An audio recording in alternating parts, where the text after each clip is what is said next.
네, 우리 교단과 형제 교단이라고 할 수 있는 예장 합동이라는 교단이 있습니다. 우리 교단이 운영하는 대표적인 신학교는 장로회 신학대학교이고요. 예장 합동교단이 운영하는 대표적인 신학교는 총신대학교입니다. 그런데 그 총신대학교가 요즘 휴업을 하고 있습니다. 학생들은 공부를 못하고 직원들은 근무를 못하고 있습니다. 총신대가 아주 오랫동안 분쟁을 겪고 있습니다. 제 생각에는 이 분쟁의 가장 큰 요인은 그 학교를 운영하는 그 재단 이사회가 이 교단의 방침을 따르지 않는 것입니다. 그 재단 이사회가 그 법의 허점을 이용해서 그 교단 총회에서 지시하는 것들을 사사건건 거부하고 있습니다. 게다가 총장이라는 사람은 사리사욕에 사로잡혀 있는 사람입니다. 그분은 이미 총신대 재단 이사장을 했고 교단 총회장이 되려고 부정한 일을 저지르기도 했습니다. 자리 욕심이 참 많은 사람입니다. 그런 총장과 이사회가 교단의 방침을 정면으로 거스르고 자기들 마음대로 학교를 운영하고 있습니다. 이에 교수들, 학생들이 반발하면서 이번 학기에는 수업조차 제대로 하지를 못하고 있습니다. 그런 지도자들로 인해서 학교뿐만 아니라 그 교단 전체가 지금 아주 힘들어하고 또 슬픔에 빠져 있습니다. 우리는 최근 전직 대통령 두 사람이 구속되는 사태를 보면서 이 나라의 지도자가 얼마나 소중한지를 새삼 깨닫고 있습니다. 어떤 공동체나 나라의 지도자가 그 국민 또 구성원을 사랑하고 섬기지 않으면 그 나라나 공동체는 불행에 빠질 수밖에 없습니다. 2달 뒤에 지방자치단체장과 의원을 뽑는 선거가 있습니다. 이런 그 선거가 즐거운 일이 되면 좋겠습니다만 현실적으로는 걱정이 앞섭니다. 오로지 당선을 목적으로 불법을 저지르는 사람들이 많이 있고 당선된 뒤에는 그냥 자기 욕심 챙기는 일에 바쁜 사람들이 많이 있습니다. 기초자치단체로 가면 더 심각해집니다. 기초단체장 4명 중 한 사람은 항상 재판을 받는다고 합니다. 어느 해인가에는 그 기초자치단체장의 42%가 구속된 적도 있었습니다. 함양군, 임실군 이런 지역에서는 군수가 된 사람마다 다 구속되는 참 불명예스러운 일도 있었습니다. 우리 사회가 오랫동안 이런 침체의 늪에서 빠져나오지 못하는 이유 중에 하나가 바로 이런 사리사욕에 빠져있는 지도자들 때문이라고 생각합니다. 오늘 우리가 읽은 본문은 이스라엘 민족의 지도자인 이 모세의 정말 훌륭한 면모를 잘 보여줍니다.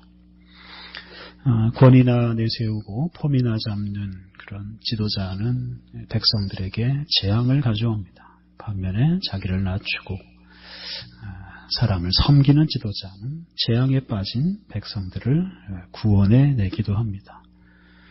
오늘 읽은 본문은 이스라엘 민족이 범죄에 빠지고 하나님께서 그들을 멸망시키려고 할 때 모세가 그들을 구원해 내는 이야기입니다. 우리가 지금 모세의 기도라는 제목으로 지금 3번째 시간입니다. 모세는 하나님의 부름을 받아서 이스라엘 민족의 지도자가 되었고 그래서 애굽으로 가서 이스라엘 민족을 이끌고 애굽을 나왔습니다. 애굽을 나와서 바로 가나안으로 간 게 아니라 시내산으로 와서 시내산에 가서 그 시내산에서 1년 동안 머물면서 하나님이 주시는 율법을 받습니다. 그래서 모세는 하나님의 명령을 따라서 시내산 꼭대기로 올라가서 율법을 받고 율법을 받는 동안 이스라엘 민족은 그 산 아래에서 이제 기다리게 되었습니다. 이 산 아래에서 모세를 기다리던 사람들이 시간이 흘러도 모세가 내려오질 않으니까 불안에 빠지기 시작했습니다. 산에 올라간 모세에게 무슨 일이 생긴 거 아닌가? 혹시 들짐승에게 상하진 않았나? 이런 걱정이 들기 시작했고 또 모세를 통해서 자주 들리던 하나님의 말씀이 들리질 않으니까 또 불안해졌습니다. 그런 중에 이 사람들이 결국 범죄에 빠지고 맙니다. 모세도 없고 하나님의 말씀도 들리지 않는 이런 현실을 견디지 못하고 그들은 눈에 보이는 하나님을 만들었습니다. 그게 바로 우상입니다. 이 사람들이 금송아지 신상을 만들고 그 금송아지가 바로 자기들 애굽에서 구원해내신 하나님이다라고 부르고 그 신상 앞에서 제사를 드리고 그 신상을 섬겼습니다. 그때 하나님께서 진노하십니다. 오늘 읽은 본문은 바로 그렇게 진노하시는 하나님과 그 진노하신 하나님께 간절히 기도하는 모세의 이야기입니다. 7절과 8절을 다시 한번 읽겠습니다. 여호와께서 모세에게 이르시되 너는 내려가라. 네가 애굽 땅에서 인도하여 낸 내 백성이 부패하였도다. 그들이 내가 그들에게 명령한 길을 속히 떠나 자기를 위하여 송아지를 부어 만들고 그것을 예배하며 그것에게 제물을 드리며 말하기를 이스라엘아 이는 너희를 애굽 땅에서 인도하여 낸 너희 신이라 하였도다. 하나님께서 십계명을 주시지 않았습니까? 그 가장 첫 계명으로 하나님만 섬겨라. 그리고 두 번째 계명으로 우상을 만들지 말라. 이런 계명을 주셨는데 그 계명을 준 지 얼마 되지도 않아서 바로 이 두 계명을 너무나 빨리 어겼습니다. 이렇게 명령을 어긴 이스라엘 백성을 향해서 하나님께서는 내 백성, 당신의 백성이라고 부르지 않고 모세의 백성이라고 부르십니다. 7절 중간쯤에 네가 애굽 땅에서 인도하여 낸 네 백성 이렇게 표현을 하고 있습니다. 모세가 인도해낸 모세의 백성이라고 지금 부르는 겁니다. 이스라엘 민족이 하나님의 명령을 어겼기 때문에 다시 말하면 하나님을 거부했기 때문에 하나님께서도 그들의 하나님 되기를 거부하셨다라고 말할 수 있겠습니다. 그래서 모세를 향해서 내 백성이 부패했으니까 네가 알아서 해라 이렇게 지금 말씀하시는 겁니다. 그러면 하나님께서는 이스라엘 민족을 다 없애버리시겠다라고 9절, 10절에서 말씀하십니다. 여호와께서 또 모세에게 이르시되 내가 이 백성을 보니 목이 뻣뻣한 백성이로다. 그런즉 내가 하는 대로 두라. 내가 그들에게 진노하여 그들을 진멸하고 너를 큰 나라가 되게 하리라. 목이 뻣뻣한 백성, 아주 고집 세고 불순종하는 이런 백성을 다 멸망시켜버리고 모세를 기초로 해서 새로운 민족, 새로운 나라를 이루시겠다라고 말씀하십니다. 그래서 아브라함의 후손인 이스라엘 민족이 아니라 이 모세의 후손을 번성하게 해서 새로운 민족, 새로운 나라를 만드시겠다라고 말씀하셨습니다. 이 말을 듣는 순간 모세의 마음이 어떠했겠습니까?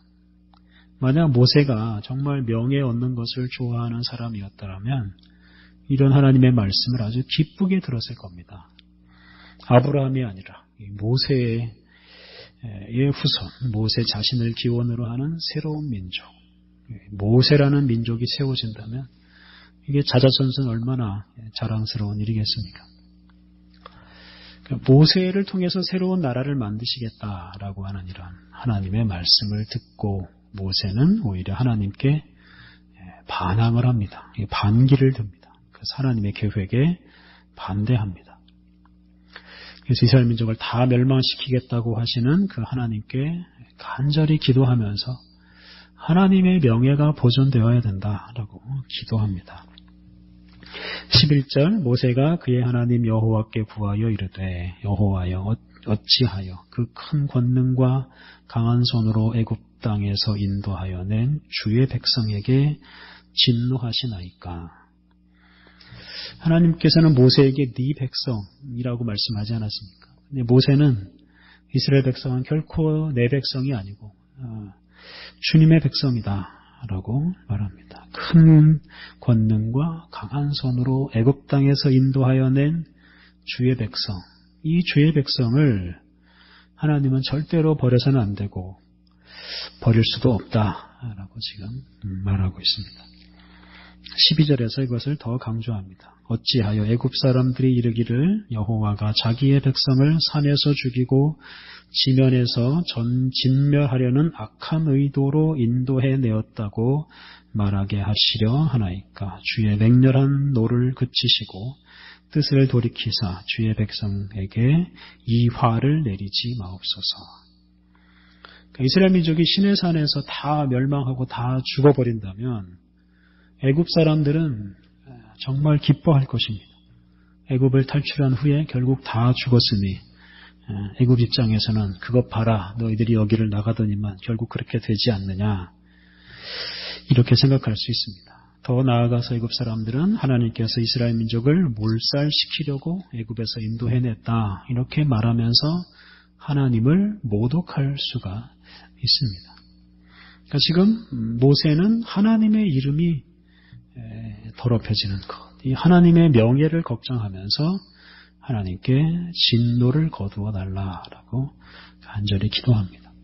또 모세는 하나님께서 약속한 것을 지키셔야 된다라고 13절에서 말합니다. 주의 종 아브라함과 이삭과 이스라엘을 기억하소서.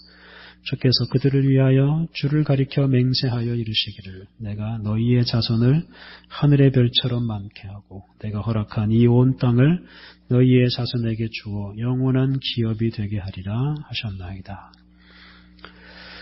그래서 이 모세는 과거로 거슬러 올라가서 아브라함과 이삭과 이스라엘, 야곱에게 주신 그 약속을 기억해 달라라고 요청합니다. 하나님께서 이스라엘 민족을, 아브라함의 후손을 멸망시키면 결국 하나님께서는 당신이 약속한 것을 어기는 것이 되는 거고, 그것은 곧 하나님의 명예를 훼손하는 것이나 마찬가지입니다. 그래서 지금 모세는 자기의 명예가 아니라 이 하나님의 명예를 위해서, 하나님의 이름이 거룩히 보존되기를 위해서, 바로 그것을 위해서 이스라엘 민족을 용서해 달라라고 기도합니다. 이에 하나님께서 당신의 뜻을 철회하십니다. 14절 여호와께서 뜻을 돌이키사 말씀하신 화를 그 백성에게 내리지 아니하시니라. 그래서 모세가 기도하고 난 후에 하나님께서 이스라엘 민족을 다 없애시겠다고 하신 뜻을 돌이키셨습니다. 모세의 기도대로 또 당신의 명예를 위해서, 그리고 이스라엘 민족의 조상에게 약속하신 그 약속을 기억하시고 이스라엘 민족을 용서하셨습니다. 모세는 이렇게 하나님의 용서를 확인한 후에 이스라엘 민족이 만든 그 금송아지를 없애버리고 금송아지를 만들고 예배한 사람들에게 아주 큰 벌을 내렸습니다. 그런데 이런 하나님의 진노가 사실 쉽게 풀리질 않았습니다. 이어지는 33장을 보면 하나님께서 이스라엘 민족에게 이제 시내산을 떠나라, 가나안으로 가라, 이렇게 말씀을 하십니다. 가나안으로 가라라고 말씀하시면서 당신은 함께 가지 않고 당신의 천사를 보내서 이스라엘 민족의 적을 없애고 이스라엘 민족을 보호해 주시겠다라고 말씀하십니다. 그러니까 당신은 안 가고 당신의 사자만 보내시겠다, 이렇게 말씀을 하십니다. 하나님께서 이스라엘 민족과 동행하다가 이스라엘 민족이 또 이런 죄를 저지르면 그때는 정말로 이스라엘 민족을 다 멸망시키는 것이 두렵기 때문에 당신은 절대로 이스라엘 민족과 함께 가지 않겠다라고 말씀하셨습니다. 이렇게 가나안으로 가는 길에 하나님께서 동행하지 않겠다라고 말하니까 이스라엘 민족이 큰 슬픔에 빠지고 맙니다. 그때 또 모세가 나서서 하나님께 기도합니다. 33장 15절부터 17절까지 말씀을 제가 다시 한번 읽겠습니다. 33장 15절과 16절을 먼저 읽겠습니다. 모세가 여호와께 아뢰되 주께서 친히 가지 아니하시려거든 우리를 이곳에서 올려보내지 마옵소서. 나와 주의 백성이 주의 목전에 은총 입은 줄을 무엇으로 알리이까? 주께서 우리와 함께 행하심으로 나와 주의 백성을 천하 만민 중에 구별하심이 아니니까. 그래서 하나님께서 동행하지 않으면 이스라엘 민족은 아무런 의미가 없는 백성이 된다 라고 말하고 있습니다.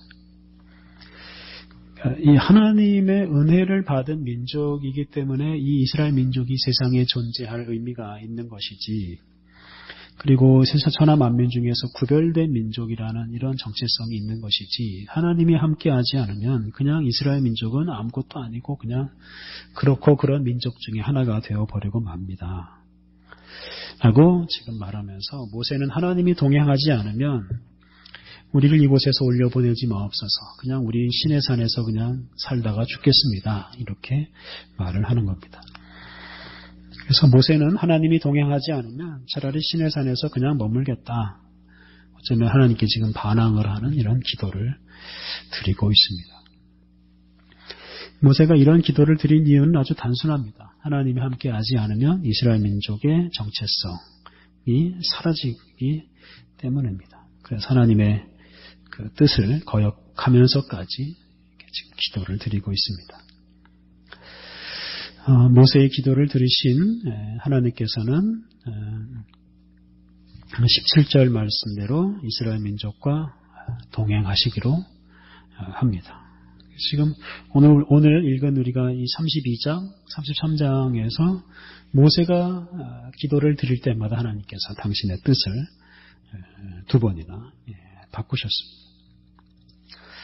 오늘 본문에서 모세가 이스라엘 민족을 얼마나 사랑하는지를 우리가 알 수 있습니다. 모세의 기도에는 자신을 위한 기도가 없습니다. 자신의 명예는 전혀 생각하지 않고 오직 민족을 위해서 기도하고 하나님의 명예를 위해서 기도했습니다. 그리고 그런 기도로 이스라엘 민족을 살리고 또 하나님의 뜻을 이루었습니다. 이 모세가 이끈 이스라엘 민족은 애굽을 나온 직후부터 불평을 하기 시작합니다. 홍해를 만났을 때 불평하고, 홍해를 건너서 마실 물이 없으니까 또 불평하고, 하나님 말씀 거역하고, 끊임없이 하나님을 진노하게 했습니다. 그러면서 벌도 참 많이 받았습니다. 그런 사람들을 이끄는 이 지도자 모세는 얼마나 힘들었겠습니까? 내내 힘든 생활을 해야 했습니다. 그렇게 힘든 지도자 생활을 하느니 차라리 이런 사람들이 다 사라져버리면 그냥 혼자서 마음 편하게 살 수도 있을 것입니다. 거역하는 사람들, 골치 아프게 사는 사람들이 다 사라져버리면 모세는 얼마나 편안하겠습니까? 모세가 정말 자신의 안일과 자기의 명예만을 위했더라면 하나님께서 이스라엘 민족을 멸망시키겠다 이렇게 말하기도 전에 그가 먼저 이스라엘 민족에게 벌을 내려달라고 기도했을 것입니다. 자기 말을 잘 듣는 자기 후손들로만 새로운 민족을 만들어달라 이렇게 기도했을 수도 있었을 것입니다. 그런데 모세는 자신보다는 자신의 동족을 더 사랑했고 하나님을 거역하는 이스라엘 민족과 끝까지 함께하면서 그들을 위해서 기도했습니다. 그리고 그들과 함께하는 동안에 그 거역하는 이스라엘 민족의 그를 지도하는 이런 고통을 정말 죽을 때까지 겪으면서 살았습니다. 이스라엘 민족의 지도자라는 이 자리가 정말 고통의 연속이었고 모세는 그 고통을 다 감수하며 살았습니다. 이런 지도자 모세가 없었더라면 이스라엘 민족이 가나안 땅에 이르는 그 과정에서 정말 몇 번이고 망했을 것이고 이스라엘 민족이 이 땅에서 사라져 버렸을 수도 있었을 것입니다. 그래서 이 모세 같은 지도자의 인도를 받은 이스라엘 민족은 참 행복한 민족입니다. 우리 사회에서 다들 1등이 되길 원하고 또 1등의 자리에서 다른 사람들을 다스리고 지배하기를 원합니다. 또 그렇게 자녀들을 양육하기도 합니다. 그런데 그 다스리는 위치에서 헌신하고 희생하는 것은 사실 별로 생각하지 않습니다. 그러다 보니 높은 자리에 올라가기만 하면 사리새욕을 챙기는 일에서 벗어나지 못하고 그래서 높은 사람들은 다 부자가 되고 다 권력자가 됩니다. 그리고 그런 사람들의 지도를 받는 사람들은 고통에 휩싸여 살아갑니다. 어느 공동체든 그 공동체를 자기보다 더 사랑하고 그 공동체를 위해서 기도하고 공동체를 위해서 희생하는 사람이 있을 때 그 공동체에 희망이 있습니다. 반대로 모든 구성원이 자기에게만 관심을 두고 자기를 위해서만 기도하고 자기 이익이 되는 일에만 힘을 쓰면 공동체는 결코 오래 존속하지 못하고 망하고 말 것입니다. 1등이 되거나 지도자가 되려고 애쓰기보다는 공동체를 사랑하고 헌신하는 사람이 되고자 할 때 우리 교회 공동체와 또 온 나라가 복을 받게 될 것입니다. 사랑하는 성도 여러분, 다른 사람보다 높은 지위에 있는 것보다 다른 사람을 섬기고 다른 사람들을 위해서 기도하는 것이 훨씬 더 가치 있는 인생이고 훨씬 더 복된 인생입니다. 공동체를 잘 섬기고 공동체를 위해 기도하는 사람들을 통해서 하나님의 뜻이 이루어지게 됩니다. 우리 교회를 위해서 또 우리 각 사람이 속한 공동체를 위해서 날마다 기도하고 또 헌신하며 살아가시기를 바랍니다. 우리 함께 기도하겠습니다. 하나님, 살과 피를 내어주시기까지 우리를 사랑하고 섬기신 예수님의 은혜로 우리 교회 공동체가 세워졌습니다. 또한 이 교회 공동체를 통해 온 세상을 구원하는 생명의 복음이 전파됩니다. 하나님, 주님의 은혜로 세워진 이 공동체를 통해서 우리들이 신령한 은혜를 날마다 누리며 살고 있습니다. 하나님, 우리들이 이 공동체에서 단지 으뜸이 되고자 애쓰지 않게 하옵소서. 사랑하고 섬기며 헌신하고 희생하기를 힘쓰게 하옵소서. 그리하여 우리 공동체를 세우신 주님의 뜻이 온전히 이루어져서 우리 공동체를 통해 이 지역과 온 나라에 생명의 복음이 전파되게 하여 주옵소서. 예수님의 이름으로 기도드립니다. 아멘.